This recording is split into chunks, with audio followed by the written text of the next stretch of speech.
to ACC Position U, the show where we examine which ACC school has the best tradition at each position. Today, it's the wide receivers.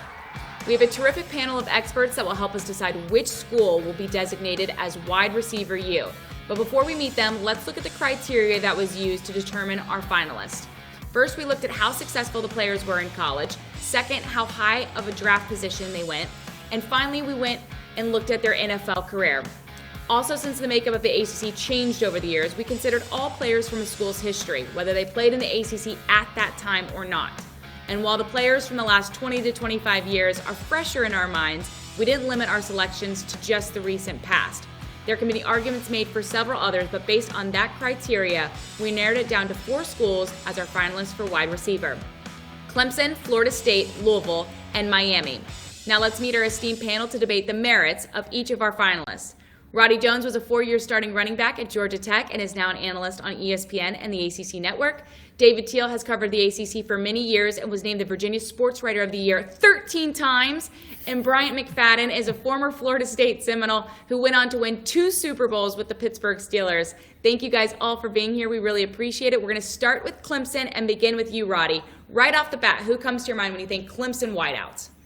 There have been a lot of good ones, Katie, but I'm going to talk about a guy that I saw live and in person, and that's Sammy Watkins. Was one of the biggest recruits that Clemson had gotten at the time, and he more than lived up to the billing. I mean, this was a dude that had it all: the speed, the catching ability, the catch radius, and by the way, after the catch, he ran like a running back, returned kicks, at times returned punts, and was a fantastic target for Todd Boyd from the second he stepped on campus. His freshman year, over 1,000 yards receiving. He duplicated that in his junior year as well, and then was a first-round pick, 4th overall to the Buffalo Bills, where he's still playing in the league with a number of, and he has played for a number of different teams. So I look at Sammy Watkins, one of the best college players I have ever seen in my life, especially in person. Big, strong, fast, big hands to snatch the ball out of the air. Absolutely love what he brought to the table. And wasn't afraid to take a hit, to your point, after the catch. I mean, welcomed contact. David, how about you? Katie, we all love a comeback story, right? And I don't know that anyone has authored a more inspiring one than Mike Williams, because there he was in 2015, lunging for that pass in the end zone against Wofford, collides with the goalpost, and breaks his neck. And you fear for the young man's future, not as a football player, but just as a person. And his career is in danger, and he misses, of course, the rest of that season.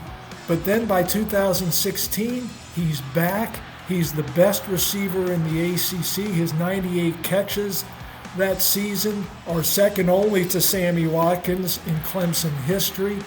And in the national championship game, he caught 8 balls for 94 yards to help Clemson beat Alabama.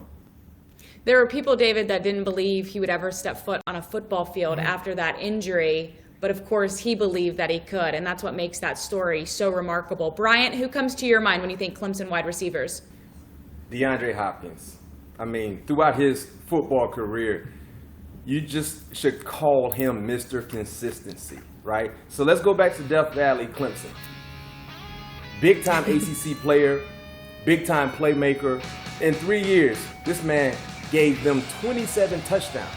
27 touchdowns in 3 years. I think he played in 39 ball games throughout that span. 27 touchdowns. In his last year, his junior year, he gave them 18 touchdowns. A touchdown machine. One of the best wide receivers to ever come through Clemson. He might not give you the entertaining plays like Sammy Watkins and things like that, but I can tell you this much: when you talk about being consistent and needing someone to come through in the clutch for you, that's who DeAndre Hopkins has been. And man, if you talk about what he's done in the NFL, that is part of the criteria, right, Katie? NFL production, yes, it is. Collegiate production. This man has been nothing but a playmaker throughout his professional career, regardless if I was throwing him passes or not. He's heading to that Hall of Fame direction. He's in that direction. I think he will get into the Hall. One of the best wide receivers, not just to play there in Clemson, but currently one of the best wide receivers in the National Football League as well. Yeah, without a doubt. And I think to your point about consistency, David, isn't it fair to give credit where credit's due? These guys were all great in their own right, but they also had phenomenal quarterbacks dishing the rock to them as well.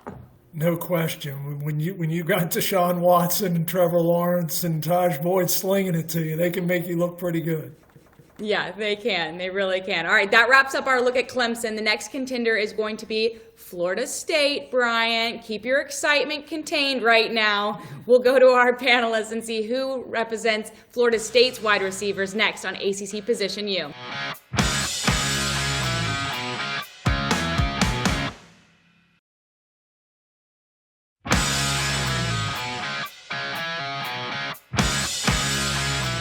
Welcome back to ACC Position U and our look at the wide receivers. The next finalist is Florida State. David, let's start with you this time. What Seminole wide receiver stands out in your mind? Katie, when they named the National Receiver of the Year award after you, I think you merit mentioning, right?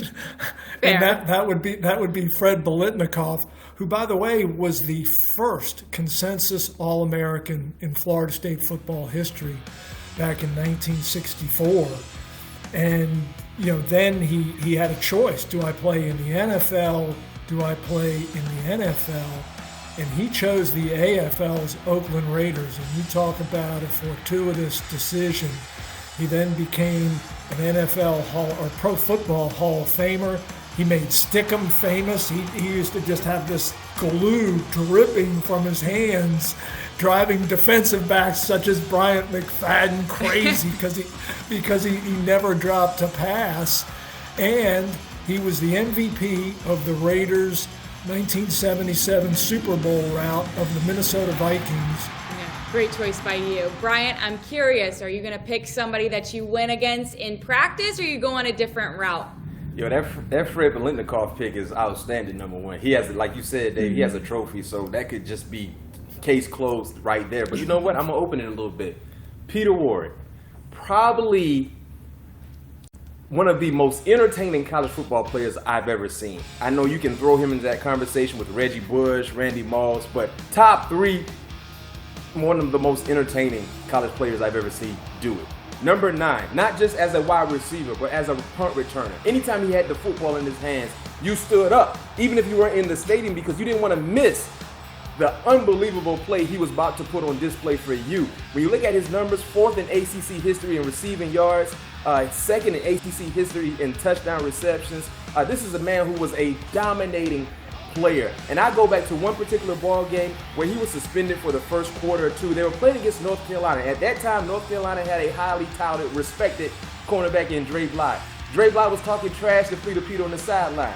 Pete Ward said, "Don't worry, wait, I'm coming." And when he came out there, he took his lunch money, he took his dinner money, he took everything from Dre Bly. And I love Dre Bly at North Carolina. I think he was a ball-hawking guy, granted, had a heck of an NFL career, but for that day, that night, he had no answer for Fleeter Peter Ward. So me personally, that number 9, I wore one of my chin straps loose because of Peter Ward. I tried to walk like Peter Ward. I had the wristbands on my elbow like Peter Ward. And I'm not the only one who tried to repeat and do everything that he did on the football field, because he was a transcendent player and he was an outstanding playmaker for Florida State. So Dave, I love Fred B, but Fleeter Peter Ward definitely was a big-time player for Florida State as well. I love it. Dre Bly is not going to be happy when he hears your comments, but truthful nonetheless. Roddy, who comes to your mind? Katie, I'm not sure how I can follow up those two. I mean, there's no way you get better than Fred Biletnikoff and Peter Ward. But a guy that really continued that legacy, not only at Florida State but in the NFL, was Anquan Boldin. You're talking about a guy at receiver who ran a 4.7 in the 40 and played from 2003 to 2017. 13,000 career yards in the NFL, was able to reinvent himself a number of times as a player in that league, was also the 2015 Walter Payton Man of the Year, so, I love to throw those in as well. Came into Florida State as a quarterback, moved to receiver, and then with that outside threat in the NFL, eventually, like I said, moved inside, became one of the most vicious, one of the most feared slot receivers in the entire league. A physical blocker, one of the best competitors that you'll ever see at the receiver position. So I know those two guys were great, but I loved the way Anquan Boldin played the game both in college and in the NFL. And look, Katie, I love to throw in the guys that we didn't necessarily get to here, but Kelvin Benjamin was a guy, B-Mac, that had one of the best moments in the history of Florida State, and I'm sure one of the moments that you remember the most in Florida State history.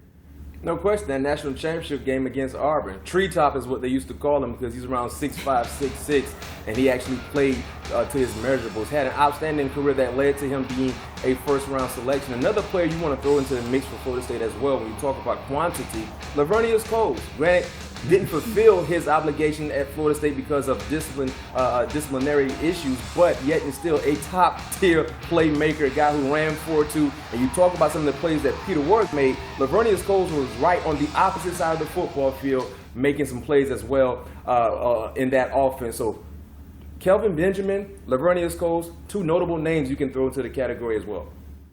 It's a lot of guys, a lot of playmakers. That's it for the Noles. When we come back, we'll take a look at the Hurricanes and the Cards. Michael Irvin, Deion Branch, and more when we continue on ACC Position U.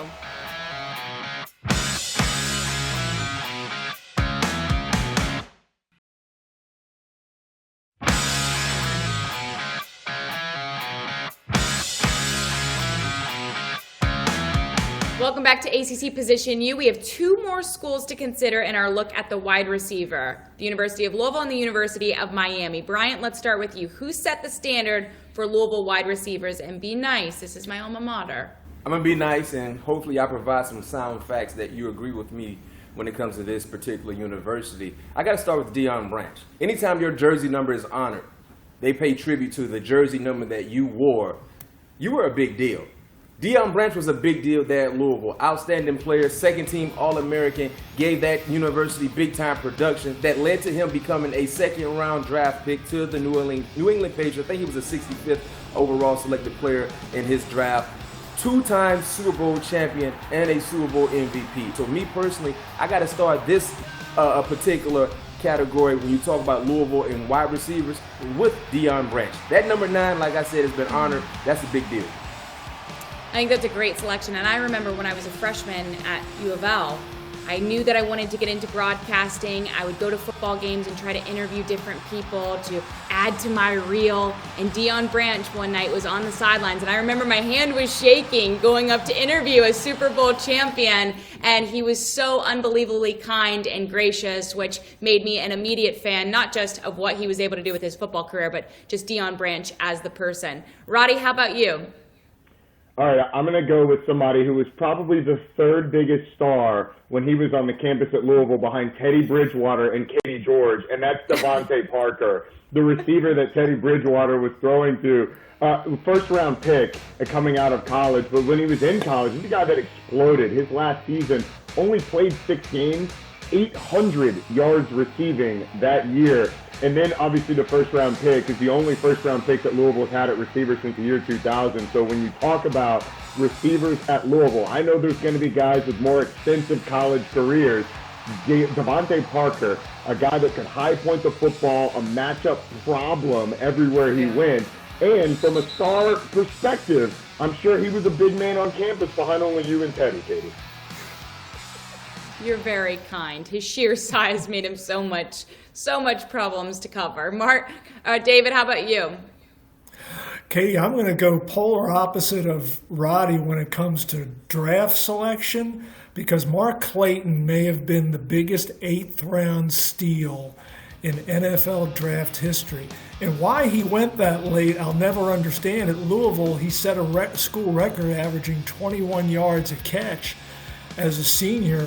But there he sat available to the Miami Dolphins in the draft in the 8th round in 1983. And all he did as a second-year pro for the Dolphins in 1984 was catch 18 touchdown passes. Only 2 guys in NFL history have ever caught more than 18 touchdown passes in a season, and their names are Randy Moss and Jerry Rice. When it comes to Louisville receivers, Mark Clayton is my guy. You mentioned the Miami Dolphins. Let's turn our attention to the university in Miami. Roddy, we'll start with you. Who comes to mind when you think of the great wide receivers to go through that program? Well, there's a lot to pick, and much like my pick from Florida State, I looked at longevity in the league first and foremost, so I'm going Andre Johnson. I mean, this guy, obviously his career at Miami, he was fantastic, was a national champion in the year 2001, and in 3 years at Miami, the guy had 10 touchdowns as a junior, 9 as a senior, but in the NFL, 14,000 career receiving yards. He's a future Hall of Famer in the NFL, one of the quietest guys on the football field. But let me tell you, you can ask Cortland Finnegan, you don't want to get in a scrap with Andre Johnson. He played on those Houston teams that were not great, but he was still able to put up massive numbers. One of the best receivers to ever come through the NFL. So for me, it starts with Andre Johnson. Fair enough. A feisty player, no doubt. David, who set the standard in your mind? Roddy, I'm going to see your 14,000 NFL receiving yards and raise you a couple hundred with one Reggie Wayne, whose 14,345 yards ranked 10th all-time in NFL history. His 1,070 receptions also ranked 10th all-time. And oh, by the way, he caught more passes at Miami than any receiver in program history, while being on the same team with Santana Moss and Clinton Portis and Edgerrin James. So it wasn't like they were throwing to him all the time. To me, it's Reggie Wayne. And in the pros, he teamed with another kind of pseudo-ACC alum here in Orange. Shout out Syracuse's Marvin Harrison, catching all those passes from Peyton Manning. Now, full disclosure, guys, we did not consider acting careers when making our selections. But Bryant, maybe we should have, because he was phenomenal on the big screens as well as the football field. Yeah, my guy is the guy. You guys talking about who got it started in Miami at the wide receiver position. This is the only man that can make number 47 look good playing wide receiver. It's the playmaker. The celebration that he only can do. I don't have a football, but I think I have one in my hand right now as I do the playmaker's first down and touchdown dance. Michael Irvin, you guys gave me some big-time numbers, quality sound facts. I respect that. I love it. But that's not the fair answer. That's not the right answer. Michael Irvin, first in Miami history with 26 career receiving touchdowns in an era where they ran the football more than they threw the football. First in consecutive games with a touchdown, 8 consecutive games in 1988 with a touchdown. Third in Miami history in career receiving yards, over 2,400. And then when you transition to what he did in the NFL, went to a Dallas Cowboys team that was bad, a bottom dweller, instantly made them extremely relevant. Super Bowl champion, Hall of Fame, one of the best wide receivers to ever do it, but he started everything that I mentioned there in Coral Gables, and he was the first to do so. The other guys he mentioned, they followed the playmaker. The playmaker got it going, and I still believe he's the best to ever do it there at Miami. Not to mention, Brian, he's good for a hot take every now and then, which we, of course, appreciate from a content standpoint. So we've stated the case for our finalists here. Which school with our panel of experts pick as wide receiver U? That's next when we come back on ACC Position U.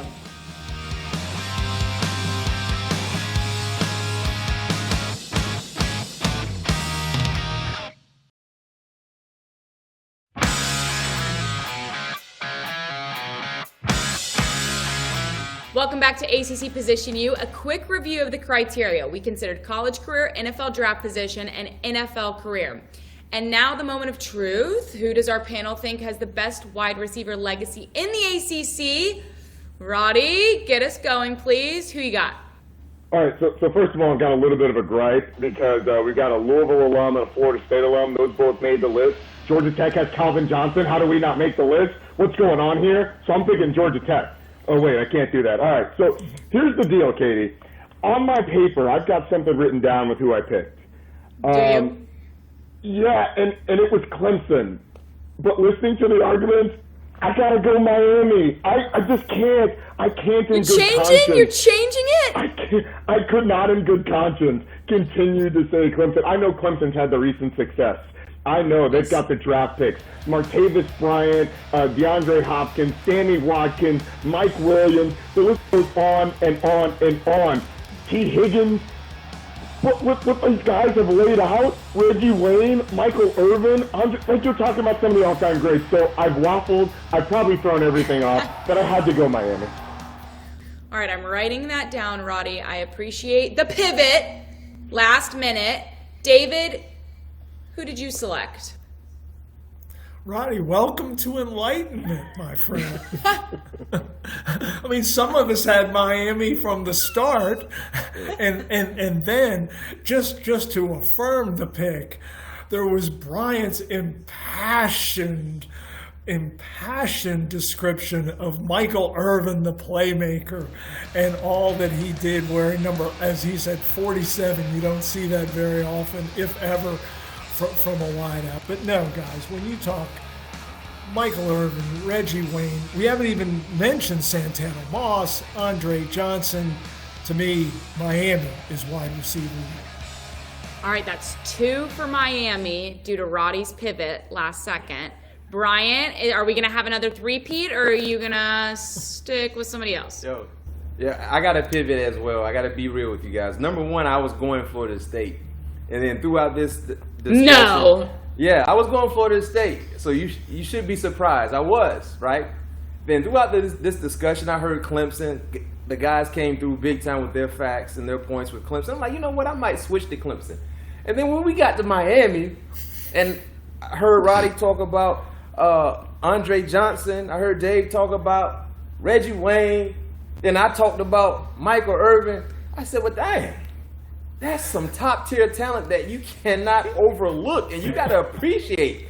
So for me, I'm pivoting down to Coral Gables. I'm sorry, Clemson. I'm sorry, Florida State. I'm jumping on 95. I'm going south to Coral Gables, and I got to go to Miami Hurricanes. And here's the final say-so for me in changing my mindset. It's safe to say when it's all said and done, all 3 guys that we talked about will be in Canton. And Dave, you hear Santana Moss. That number 6 was, he was hell for any defenders he went against. Defenders, he gave them work all day long. So I'm going to pivot with Roddy. I'm going to follow his footsteps. I got to go down. Roddy, let's jump in the car, get on 95 South, and let's go down. 3 for 3 for the Miami Hurricane. Why is that helmet so small? That's a small helmet. I don't know. This is the only one I could afford. We don't have the budget for the big helmets. This is what we get. I was going to muddy the water and just be biased and throw out the Cardinals, but now that's not even the cool thing to do. That's not on trend for this episode. Congratulations to the Canes. They are wide receiver position U in the ACC. Thank you all as our analysts. You were wonderful. Tune in next time when we tackle another position on ACC Position U.